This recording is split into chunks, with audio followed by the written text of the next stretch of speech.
ذلك لمن الشاهدين والشاكرين والحمد لله رب العالمين۔ محترم بزرگوں اور عزیز دوستو، آج 17 اگست 1987 ہم یہاں چاکی واڑہ کراچی میں دعوت و تبلیغ کی نسبت سے جمع ہیں۔ مجلس تحفظ حقوق اہل سنت و جماعت کراچی ڈویژن کے زیر اہتمام خلافت راشدہ کے تیسرے تاجدار شہید مدینہ داماد سرور کائنات سیدنا عثمان بن عفان رضی اللہ تعالی عنہ کی یاد میں 4 روزہ پروگرام ترتیب دیے گئے تھے، جن میں شرکت کے لیے یہ ناچیز حاضر ہوا۔ آج کی یہ تقریب اگرچہ اس پروگرام کا حصہ تو نہیں، لیکن میں سمجھتا ہوں کہ بڑا قابل رشک اضافہ ہے اس میں۔ طے شدہ پروگرام کے مطابق مجھے آج صبح سفر کرنا تھا یہاں سے، لیکن ہمارے رفیق مکرم حافظ تاج محمد صاحب میرے وہاں تشریف لائے، ان کے ساتھ ہمارے بزرگ حاجی محمد عیسیٰ صاحب بھی۔ انہوں نے تقاضا ظاہر فرمایا کہ حاجی محمد عیسیٰ کے فرزند کی شادی کی تقریب ہے، اور مجھ سے کہا گیا کہ آپ اس تقریب میں شرکت کر لیں۔ جب میں نے اس سلسلے کی تفصیلات سنی تو مجھے بہت خوشی ہوئی کہ اس تقریب کو متعلقہ حضرات نے سنت سرور کائنات کے مطابق ترتیب دیا ہے، جو اس دور میں بہت بڑی سعادت ہے۔ اللہ کے رسول صلی اللہ علیہ وسلم نے فرمایا، جب انسانی ہوس میری سنتوں کا مذاق اڑا رہی ہو اور ہر طرف سے فتن اور طوفان یلغار کیے ہوئے ہوں، اس فساد کے اندھیرے میں جو شخص میری سنت کا ایک چراغ جلائے گا، حشر میں 100 شہیدوں کا ثواب پائے گا۔ میں نے اس میں اپنا حصہ شامل کرنے کے لیے پروگرام میں ترمیم کر دی، اور ایک دن کے لیے میں یہاں اس لیے رکا ہوں کہ آج کی اس تقریب سعید میں اپنے دینی بھائیوں اور دینی دوستوں کی خوشی میں شرکت کر لوں۔ زندگی کا تو پتہ نہیں، جیسا کہ میں نے عرض کیا ہے،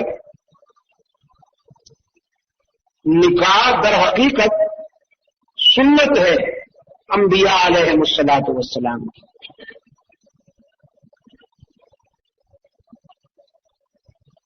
اور رحمت عالم صلی اللہ علیہ وسلم نے خصوصیت کے ساتھ اس کو اپنی طرف منسوب کرتے ہوئے فرمایا کہ میری سنت کے اتباع کے جذبہ سے جو شخص نکاح کرتا ہے وہ میرا ہے، میں اس کا ہوں۔ یہ محض جذبات کی تسکین کا فیصلہ نہیں ہوتا، بلکہ ایک مسلم کردار کی حیثیت سے بہت بڑی ذمہ داری اور اہم قدم اٹھانا ہوتا۔ اسلام کی خوبی یہ ہے کہ اسلام نے انسانی جذبات کو اعتدال اور توازن کا خوگر بنا دیا. اسلام سے پہلے انسان جذبات میں مغلوب ہو کر چلتا تھا، اور اسلام کی صبح صادق جب طلوع ہوئی تو جذبات سرور کائنات کی شریعت کے ضابطوں کے تابع ہو گئے اور مغلوب ہو گئے. اسلامی تعلیمات میں انسانی احساسات اور جذبات کو ایک ایسا اعتدال کا راستہ دیا ہے کہ جہاں انسان نہ دکھوں میں ماتم کرتا ہے اور نہ خوشی میں رقص کرتا ہے. یہ دو موڑ ایسے ہیں کہ انسان جذباتی ہو جاتا ہے، شدید غم کی حالت میں بھی اور زیادہ خوشی کی حالت میں بھی. اگر کوئی بہت بڑا صدمہ پہنچ جائے، کوئی عزیز فوت ہو جائے، بھائی فوت ہو جائے، بیٹا فوت ہو جائے، والد فوت ہو جائے، والدہ فوت ہو جائے، بیٹی فوت ہو جائے، اس غم اور دکھ کے موقع پر انسان جذباتی اعتبار سے بے قابو ہونے لگتا ہے. جذبات کا تقاضا ہوتا ہے کہ خوب چیخے، چلائے، گریبان پھاڑے، چہرے پہ تھپڑ مارے، سر پیٹ ڈالے. یہ کیا ہو گیا؟ لیکن سنت سرور کائنات ایک سچے دوست کی حیثیت سے سامنے آ جاتی ہے، اور رسول کا اسوہ حسنہ انسان کے اس جذباتی مرحلے پر صبر کا راستہ دکھاتا ہے کہ تمہارے چیخنے چلانے سے، سر پیٹنے سے مرنے والا واپس نہیں آ جائے گا. تم خواہ اللہ کو ناراض کر بیٹھو گے اپنی ان بے اعتدالیوں سے. صبر کی ایسی ڈھال عطا کر دی ہے اسلام نے انسان کہ وہ انسان جو غم کی ایک رتی برابر نہیں کر سکتا تھا، صبر کی ڈھال کی وجہ سے منو اور تنو غم برداشت کر جاتا.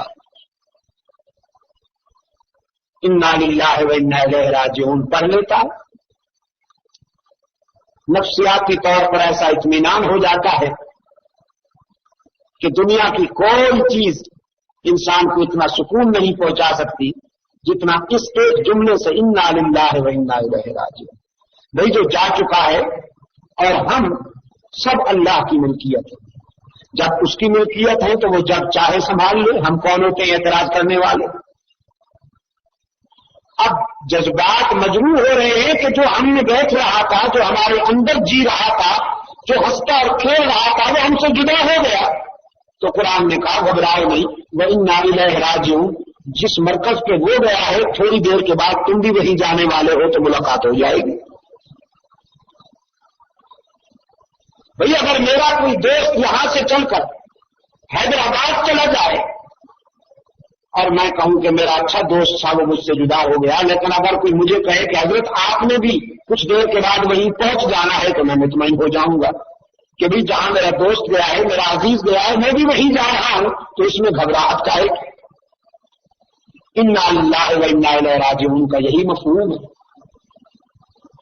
کہ ہم سب اللہ کی ملکیت ہیں. وہ جب چاہے اپنی ملکیت کو لے.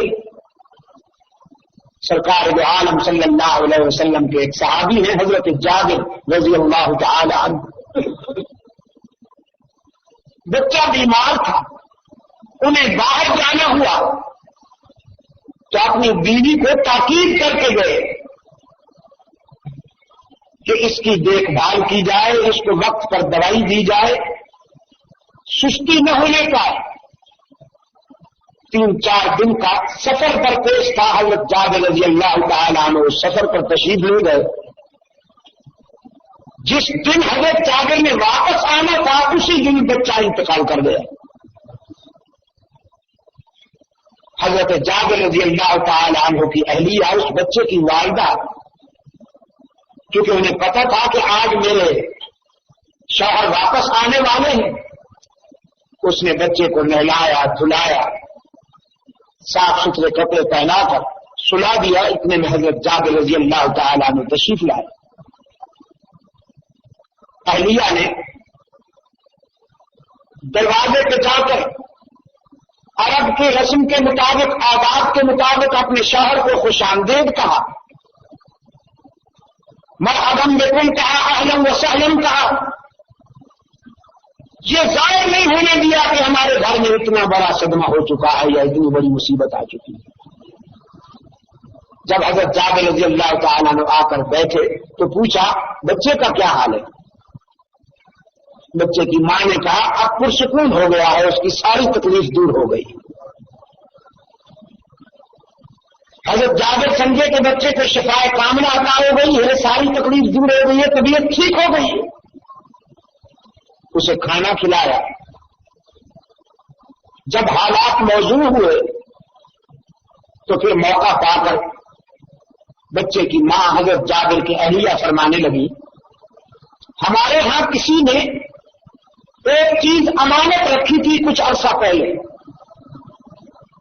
وہ امانت بڑی اچھی تھی، بڑی پرکشش تھی، اتفاق سے ہمیں بھی اس چیز سے محبت ہو گئی، ہم اس سے مانوس ہو گئے۔ اب امانت رکھنے والا جو ہے وہ ہم سے کہتا ہے میری امانت مجھے واپس کر دو، تو وہ واپس کرنی چاہیے یا ہمارے پاس رہنی چاہیے؟ حضرت جابر رضی اللہ تعالیٰ عنہ فرمانے لگے یہ بھی کوئی پوچھنے کی بات ہے؟ بھئی جس کی امانت ہے وہ امانت واپس کر دینی چاہیے، یہ تو انسانی اخلاق کا تقاضا ہے۔ ہمیں کیا حق پہنچتا ہے کہ ہم وہ امانت اپنے پاس روکے رکھیں؟ جس کی امانت ہے وہ اسے واپس کر دینی چاہیے۔ اہلیہ محترمہ فرمانے لگی ان کی کہ اچھی بات ہے، اللہ نے آج سے کچھ عرصہ پہلے بیٹے کی صورت میں ہمیں جو امانت عطا فرمائی تھی، آپ کے آنے سے کچھ دیر پہلے اللہ نے اپنی امانت واپس لے لی ہے۔ بچہ فوت ہو گیا ہے تو تیاری کیجیے بچے کی تجہیز و تکفین کی۔ ایسی خوبصورت تمہید کے ساتھ بچے کی موت کی اطلاع دی کہ حضرت جابر رضی اللہ تعالیٰ عنہ بے ساختہ اٹھے، بارگاہ رسالت میں پہنچے، اللہ کے رسول صلی اللہ علیہ وسلم سے کہنے لگے میں آپ کی خدمت میں اس لیے حاضر ہوا ہوں کہ میں آپ کو بتا سکوں آپ کی تعلیمات میں اب ایسی عورتیں پیدا ہو گئی ہیں جنہیں اپنے بیٹوں سے آپ کی شریعت کے ضابطے زیادہ عزیز ہیں۔ بیٹا فوت ہو گیا تھا، جذبات کا تقاضا تھا کہ وہ چیختی چلاتی سر پیٹتی بال نوچتی کپڑے پھاڑتی، لیکن آپ کی تعلیمات کا یہ اثر ہے کہ بچہ فوت ہو چکا ہے لیکن اس کی طبیعت پہ کوئی اشتعال نہیں ہے، اس کے جذبات پابند ہیں آپ کی شریعت کے ضابطے کے۔ جب ساری تفسیر سنائی حضرت جابر رضی اللہ تعالیٰ عنہ نے، سرکار دو عالم صلی اللہ علیہ وسلم نے فرمایا مجھے اپنے گھر لے چلو، میں اس عورت کو اپنی زبان سے جنت کی بشارت دینا چاہتا ہوں۔ میرے عزیز دوستو، میں یاد کر رہا تھا آپ کی خدمت میں، اسلام دین اعتدال ہے، دین اضطراب نہیں، دین اشتہار نہیں۔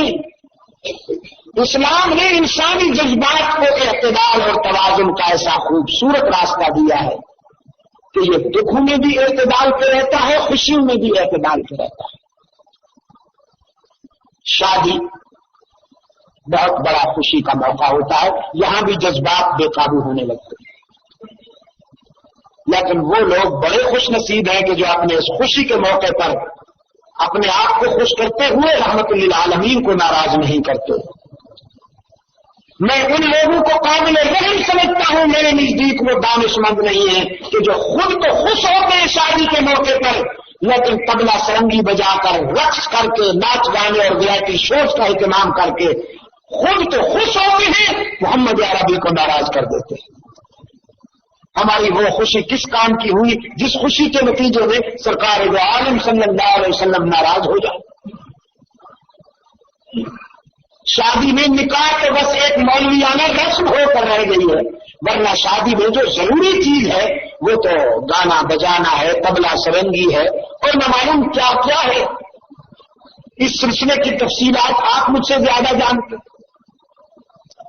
اس لیے وہ لوگ بڑے ہی قابل تحسین ہیں، وہ لوگ بڑے ہی قابل تعریف ہیں کہ جو ایسے موقعوں پر سنت سرور کائنات کی اتباع کو ملحوظ رکھتے ہیں۔ قرآن کریم کامیابی کا ایک معیار قائم کیا۔ ابتدا میں جو آیت میں نے آپ کے سامنے تلاوت کی، فرمایا قل ان کنتم تحبون اللہ فاتبعونی یحببکم اللہ۔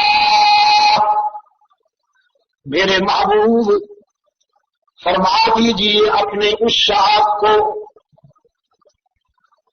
اپنے چاہنے والوں کو فرما دیجیے، میرا یہ قانون سنا دیجیے۔ قل ان کنتم تحبون اللہ، اگر تم اللہ سے محبت کرنا چاہتے ہو، اگر تم اللہ سے ملنا چاہتے ہو، اس کی خوشنودی حاصل کرنا چاہتے ہو، فاتبعونی یحببکم اللہ، تو پھر میری اتباع کرو، تم میری غلامی کرو، اللہ تمہیں محبوب بنا لے گا۔ تم تو چاہتے ہو کہ اللہ ہمارا محبوب بن جائے۔ ان کنتم تحبون اللہ، تمہاری منزل یہ ہے، تمہاری خواہش یہ ہے، تمہاری آرزو یہ ہے کہ اللہ ہمارا محبوب بن جائے، اور اللہ کی خواہش یہ ہے کہ تم میرے رسول کی غلامی کرو، پھر تم میرے محبوب بن جاؤ گے۔ یحببکم اللہ، تو معلوم ہوا کہ ہمارا عشق اور محبت پابند ہے رسول کی اطاعت کا۔ وہ محبت اسلام میں ایک کوڑی کی قیمت بھی نہیں رکھتی جو رسول کی اتباع کے خلاف ہو۔ یاد رکھنا کراچی کے روشن ضمیروں، اسلام نے محبت کے جذبات کو آزاد نہیں چھوڑا، محبت کے احساسات کو بھی پابند کر دیا ہے وحی کے ضابطوں کے۔ اور کیونکہ رسول وحی کا عملی ترجمان ہوا کرتا ہے، وحی قول ہے، رسول عمل ہے، وحی تھیوری ہے، رسول اس کا پریکٹیکل ماڈل ہے، نمونہ ہے۔ خدا کہتا ہے، رسول اس پہ عمل کر کے دکھا دیتا ہے۔ قرآن کریم نے معیار قائم کر دیا کہ تمہاری محبت، تمہاری چاہت، تمہارا عشق وہی قابل قبول ہوگا جو اطاعت رسول کا پابند ہو، جو اسوہ رسول کا پابند ہو۔ اور جس محبت میں، جس چاہت میں رسول کی غلامی نہیں ہوگی، اللہ کے نزدیک وہ محبت قابل قبول نہیں ہو سکتی۔ میری بات سمجھ گئے آپ؟ چاکی واڑہ کے بے زبانوں، الحمدللہ، میری بات سمجھ گئے آپ؟ میں جو کہنا چاہتا ہوں آپ سمجھ گئے نا؟ کچھ لوگ رسول سے صلی اللہ علیہ وسلم اپنی خواہشوں کے مطابق محبت کرنا چاہتے ہیں، فریڈم چاہتے ہیں، فریڈم، آزاد محبت۔ وہ کہتے ہیں ہم تو رسول کو اس طرح چاہیں گے، ہم تو رسول سے اس طرح محبت کریں گے جس طرح ہمارا دل چاہے۔ اور قرآن کیا کہتا ہے؟ تم رسول سے اس طرح محبت کرو جس طرح اللہ حکم دیتا۔ اللہ سے محبت کرنی ہو تو رسول سے سیکھو، رسول سے محبت کرنی ہو تو اللہ سے پوچھو۔ کیا کہا میں نے؟ اللہ سے محبت کرنی ہو تو رسول اکرم صلی اللہ علیہ وسلم سے سیکھو، اور رسول اکرم سے محبت کرنی ہو تو اپنے دل کو مفتی نہ بناؤ۔ دل کہتا ہے کہ ربیع الاول کی 12 تاریخ کو بھنگڑا ناچنا چاہیے، دل کہتا ہے کہ ربیع الاول کی 12 تاریخ کو چراغاں کرنا چاہیے، دل کہتا ہے کہ ربیع الاول کی 12 تاریخ کو گھوڑوں، اونٹوں، ریڑیوں، ٹرکوں اور مولویوں کے مشتمل جلوس نکالنا چاہیے معذرت کے ساتھ۔ یہ جلوس میں سب چیزیں شامل ہوتی ہیں کہ نہیں ہوتی؟ ہوتی ہے نا، اونٹ بھی ہوتے ہیں، گھوڑے بھی ہوتے ہیں، ریڑیاں بھی ہوتے ہیں، ٹرک بھی ہوتے ہیں، مولوی صاحبان بھی ہوتے ہیں، اور نقشہ بڑا عجیب ہوتا ہے۔ گھوڑے کے گلے میں بھی ہار ہوتے ہیں، اونٹ کے گلے میں بھی ہار ہوتے ہیں، ٹرک کے آگے بھی ہار ہوتے ہیں، مولوی صاحب کے گلے میں بھی ہار ہوتے ہیں۔ پتہ نہیں چلتا ان میں سے بڑا عاشق کون سا ہے۔ یہ پاکستان والوں کی محبت ہے۔ زندگی نہیں بدلیں گے، زندگی رسول کی سنت کے مطابق نہیں گزاریں گے، زندگی گزاریں گے اپنے نفس کے مطابق۔ ہاں بس 12 ربیع الاول کو جلوس نکالیں گے، گل پاشی ہوگی، مولوی صاحب کے میدے میں ترو تازہ مٹیریل پہنچے گا، مال پہنچے گا۔ یہ ہے پاکستانیوں کا عشق، مادر قدر آزاد عشق، پرواہ نہیں ہے انہیں رسول خوش ہو رہا ہے کہ نہیں، یہ ہم جو کچھ کر رہے ہیں دین کے حوالے سے، مذہب کے حوالے سے، یہ رسول اکرم کی سنت کے مطابق ہے یا نہیں، انہیں کوئی پرواہ نہیں۔ انہوں نے یہ سب کچھ کرنا ہو، کیوں؟ دل جو چاہتا ہے، بس یہی دل لے ڈوبے گا۔ صحابہ نے حضور سے محبت کی کہ نہیں کی؟ یا ہم زیادہ محبت کرنے والے ہیں؟ میں نے رات کہا تھا شیر شاہ میں، محبت کرنی ہے تو ابو بکر صدیق سے سیکھو، جس کی محبت کو خود محبوب نے خراج پیش کیا۔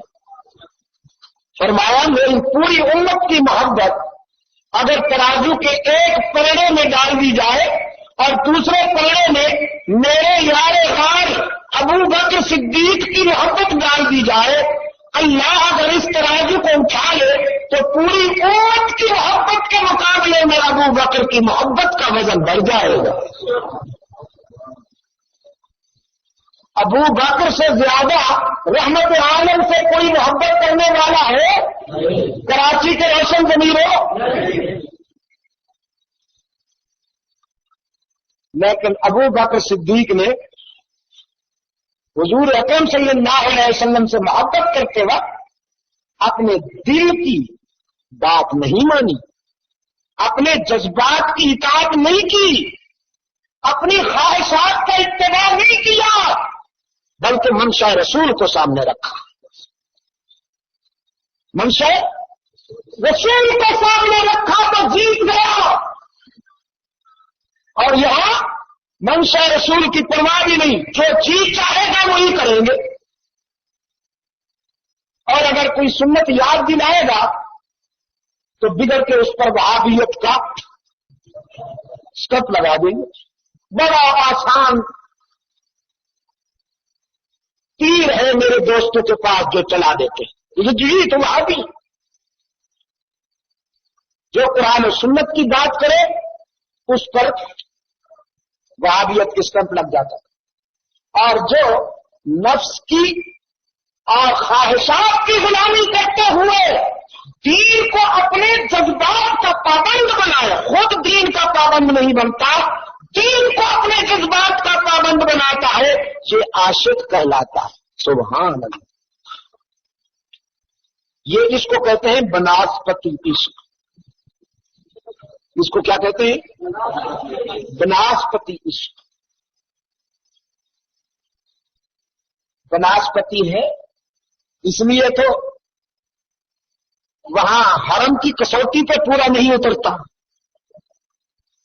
بناسپتی نہ ہوتا تو وہاں کی کسوٹی پہ پورا اترتا، وہاں انہیں بھگا دیا جاتا ہے۔ جو کچھ یہ کرتے ہیں حرم میں ہوتا ہے، وہ سعودی عرب میں میلاد کا جلوس نکلتا ہے کراچی کے دوستوں۔ دین تم زیادہ سمجھے ہو یا جوار رسول میں رہنے والوں نے زیادہ سمجھائے؟ بولتے کیوں نہیں؟ نہ جی تم نے زیادہ سمجھائے، چونکہ تم فیرنی جو بنا سکتے ہو، تم حلیم جو بنا سکتے ہو، دین تو تم نے زیادہ سمجھائے۔ اگر بتیاں جو جلا سکتے ہو، تمہارے پاس مولوی ہیں ایسے سبحان اللہ جنہوں نے دین کے ہر تصور کو کھانے پینے کا ذریعہ بنا دیا۔ دین تو تم نے زیادہ سمجھا، جوار رسول میں رہنے والوں نے کیا سمجھا ہوگا؟ تم نے اپنی خواہشات کا نام رکھ دیا ہے دین، سمجھے؟ اور انہوں نے خواہشات کو قربان کر دیا ہے دین کی صداقتوں پر۔ نتیجہ تمہارے سامنے ہے۔ اللہ نے ان کو کسی کا محتاج نہیں بنایا اور تم قدم قدم پہ محتاج ہو۔ کبھی امریکہ سے مانگتے ہو، کبھی جاپان کے سامنے دامن پھیلاتے ہیں، کبھی چین کے سامنے دامن پھیلاتے ہیں، کبھی جرمنی سے مانگتے ہیں۔ منگتے مشہور ہو گئے، آستانہ پرست، یہ حلوائیوں کا لشکر، یہ عرب والے۔ میں کہا کرتا ہوں یہاں منصوبے پڑے ہوئے ہیں، سرمایہ نہیں، اور وہاں سرمایہ پڑا ہوا ہے منصوبے میں۔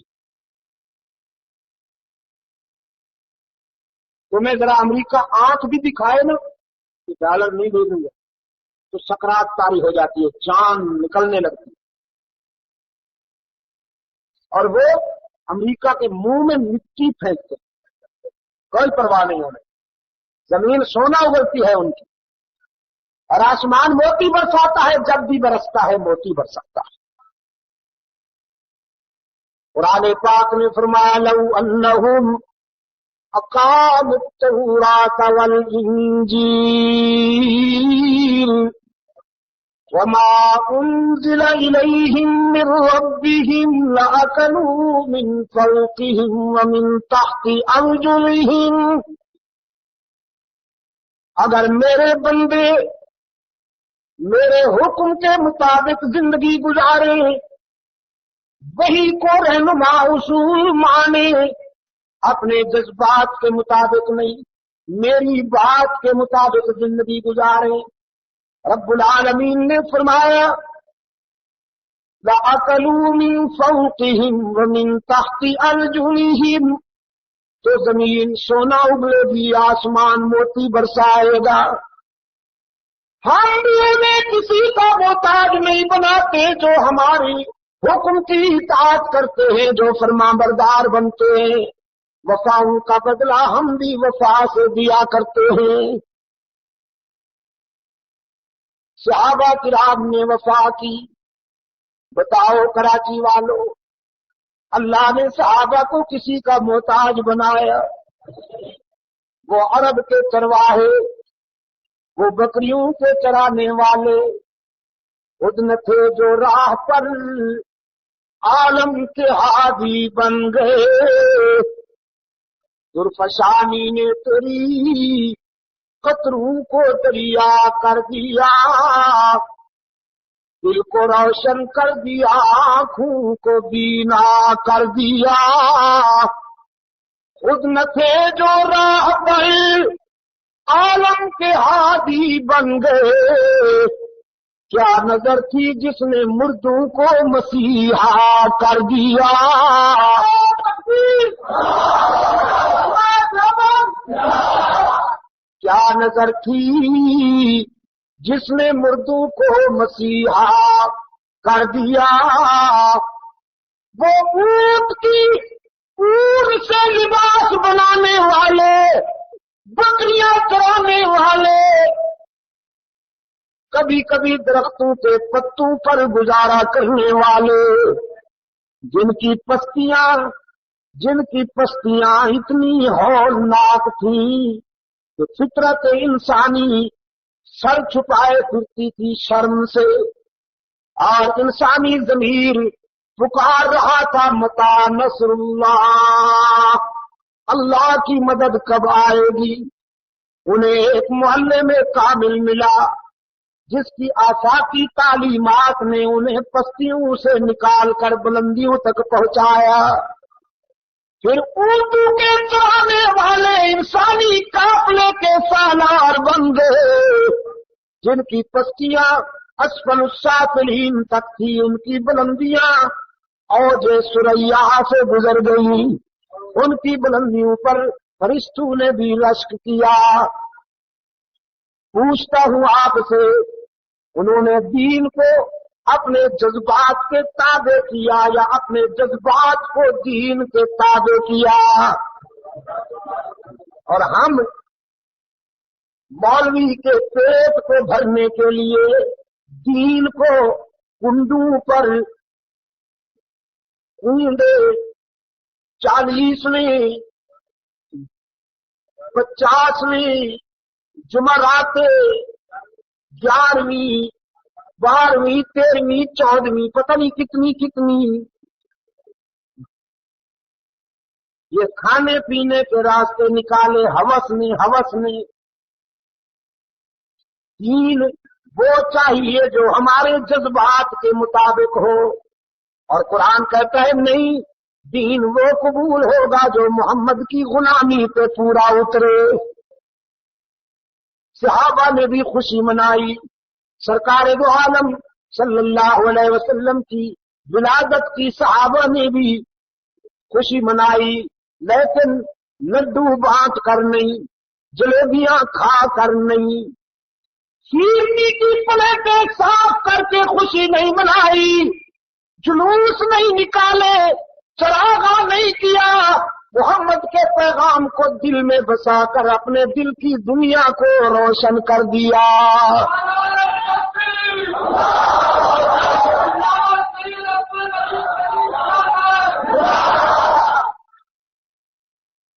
توحید کے تقاضے پورے کیے، توحید کے تصور میں وفا کی۔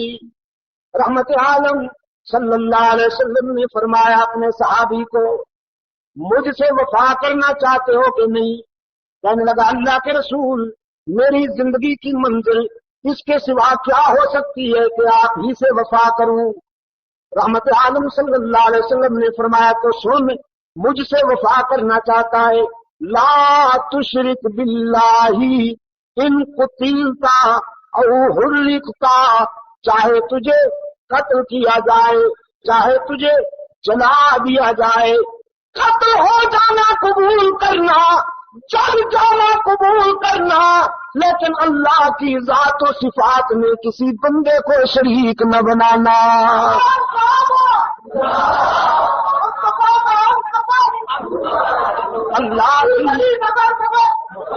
اللہ کی ذات و صفات میں کسی بندے کو شریک نہ بنانا، جب بھی جھکنا اسی کے در پہ جھکنا، جب بھی دامن پھیلانا اسی کے حضور دامن پھیلانا، جب بھی پکارنا اسی کو پکارنا۔ دعا پکار سننے والا کون؟ سب کے دامن بھرنے والا کون؟ عاجزی کرنے والوں کو بلند کرنے والا کون؟ اور تکبر کرنے والوں کو پیوند زمین کرنے والا کون؟ یتیموں کو بارے سے تخت انداز کرنے والا کون؟ اور فرعونوں کو غرق نیل کرنے والا کون؟ بیماریاں دور کرنے والا کون؟ معین الدین چشتی یا معین الدین چشتی کا رب رزق دینے والا کون؟ قادر یا عبد القادر. اولاد دینے والا کون؟ اللہ یا عبد اللہ. یہ ہے حضور کی میلاد کی خوشی. صحابہ نے یہی خوشی منائی، اپنے جذبات کو پابند بنایا وحی کی صداقت اور رسول کی منشا کا. ایک اور قوم بھی ہے جنہوں نے رسولوں سے محبت تو کی لیکن وحی کے مطابق نہیں، اپنے دل کے مطابق. وقالت الیہود عزیر ابن اللہ وقالت النصارى المسیح ابن اللہ. آگے عاشقوں کا ٹولہ آ گیا، عاشقوں کا ٹولہ. وقالت الیہود عزیر ابن اللہ وقالت النصارى المسیح ابن اللہ. یہودیوں نے حضرت عزیر سے محبت کی لیکن اپنے جذبات کے مطابق کہنے لگے عزیر دیکھنے میں تو انسان ہے لیکن اندر سے اللہ کا ٹکڑا ہے، اسی کی جنس ہے، اللہ کا بیٹا ہے. حضرت عیسیٰ علیہ السلام سے محبت کی اپنے جذبات کی اطاعت کرنے والے عیسائیوں نے. وقالت النصارى المسیح ابن اللہ. انہوں نے بھی کہا حضرت عیسیٰ اللہ کے بیٹے ہیں.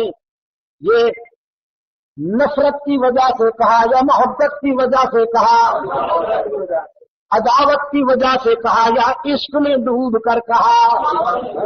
نہ بابو، عشق میں عداوت ہوتی تو انکار کرتے. ہم نہیں مانتے یہ کون ہوتا ہے عزیر. ایسے بھی تھے، وہ کافر ہوئے. ہم نہیں مانتے یہ کون ہے عیسیٰ. پہلے ایک دمڑی میں نبی بننا چاہتے. حضرت عیسیٰ علیہ السلام درویشی کا نشان تھے. لیکن اپنا اپنا ذوق ہوتا ہے. سلیمان علیہ السلام نے اللہ سے سلطنت مانگی اور حضرت عیسیٰ علیہ السلام کے فقر اور درویشی کا یہ حال ہے کہ بستر نہیں، جو کپڑے پہن رکھے ہیں بس وہی. شام کا کھانا کھائے، صبح کے کھانے کے لیے تیاری کرنا ان کے مسلک میں جائز نہیں. وہ یہ کہتے تھے جس نے شام کا کھانا کھلایا وہی صبح کا بھی کھلائے گا، میں کیوں آتا رکھوں صبح کے لیے. ساری زندگی کا متاع حیات جو سرمایہ تھا نا، وہ مٹی کا ایک پیالہ تھا جس سے پانی پی لیا کرتے. ایک دن دریا کے کنارے آئے، دیکھا ایک بکریوں کا چرواہا ہاتھوں سے پانی پی رہا ہے. کیوں؟ فرمانے لگے ہیں پانی تو یوں بھی پیا جا سکتا ہے، میں نے تو پیالہ رکھا ہوا ہے، اس کا مطلب یہ ہے کہ میں تو بڑا سرمایہ دار ہوں، پیالے کا انتظام کر رکھا ہے، اہتمام کر رکھا ہے. حالانکہ پانی تو یوں بھی پیا جا سکتا ہے، پیالہ بھی وہی پھینک دیا کہ آئندہ پانی بھی یوں پیا کریں گے. یہ ہے فقر اور درویشی اور استغنا کا عالم. انکار کرنے والوں نے کہا کہ ہم اس کو نبی مانے، دمری تو ایک نہیں. یہ تو بن گئے کافر. جنہوں نے انکار کیا وہ بن گئے کافر. حضرت عزیر کی رسالت کا جنہوں نے انکار کیا وہ بن گئے کافر. اب یہ دوسرے آئے، انہوں نے کہا صدقے جاؤں، قربان جاؤں، ہمارا عزیر یہ تو اللہ کا بیٹا. عیسائیوں نے کہا ہمارا عیسیٰ یہ تو خدا کا بیٹا ہے، یہ تو انسان تھوڑی ہے. نہیں، ان کو انسان کہنا گستاخی ہے. دیکھنے میں انسان ہے، اللہ کا بیٹا ہے اصل میں. پھر عشق میں ترقی کی. عشق میں وقالت یہود والنصارى نحن ابناء اللہ واحباؤہ. کچھ دنوں کے بعد وہ ترقی ہوئی نا. پہلے تو کہا عزیر ابن اللہ المسیح ابن اللہ. کچھ دنوں کے بعد عشق میں ترقی کی، کہنے لگے نحن ابناء اللہ، اب ہم بھی اللہ کے بیٹے ہیں. ہمارے نبی بھی اللہ کے بیٹے، ہم بھی وہ بس یوں ہی بیٹے ہیں، اور ہم احباؤ بڑے پیارے بیٹے ہیں۔ تو کراچی والوں، وہی بیماری ہوئی نا، وہی بیماری ہوئی جو عجم کے فنکاروں کو لگی۔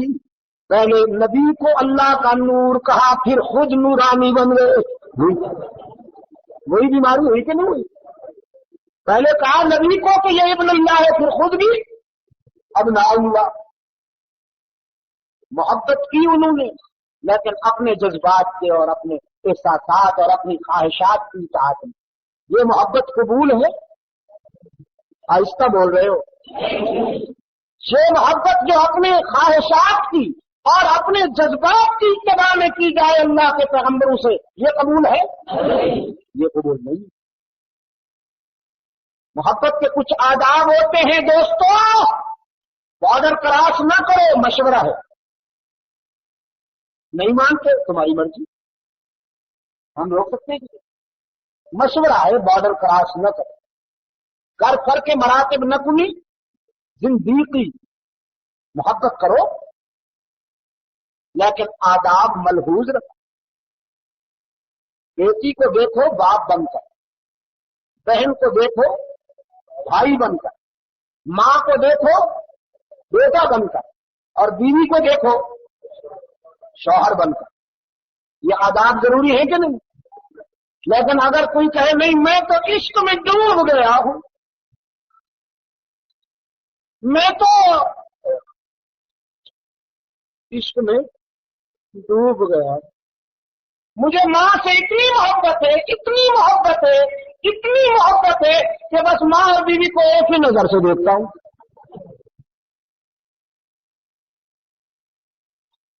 محبت میں ڈوب کر اگر بیوی کو کہہ دے ماں جی ذرا پانی پلانا، یہ محبت قبول ہو؟ یہ رحمت ہے یا زحمت ہے؟ یہ اس طرح سے چھپے بیٹھے وہ بولے، آج یہ دستار بیٹھے نا، یہ محبت قابل قبول ہے؟ وہی کہتی ہے، قرآن کہتا ہے آداب ملحوظ رکھو، آداب ملحوظ رکھو۔ اللہ سے محبت کرو بندہ بن کر، رسول سے محبت کرو امتی بن کر، صحابہ سے محبت کرو مقلد بن کر، اولیاء کرام سے محبت کرو شاگرد بن کر۔ کچھ سمجھ میں آئی ہے بات کہ نہیں؟ یہ کہتے ہیں نہیں جی بس ایک ہی ہے، اللہ بھی ہر جگہ موجود ہے، اس کے رسول بھی ہر جگہ موجود ہے، اللہ بھی کار ساز ہے، اس کے بندے بھی کار ساز ہیں، اللہ بھی مشکل کشا ہے، اس کے بندے بھی۔ واہ بھائی واہ، کھاتا ہی ملا دیا تم نے۔ فما ظنکم برب العالمین، اللہ کے لیے چھوڑا کیا؟ اور قرآن پاک نے فرمایا یا ایھا الناس انتم الفقراء الی اللہ واللہ هو الغنی الحمید۔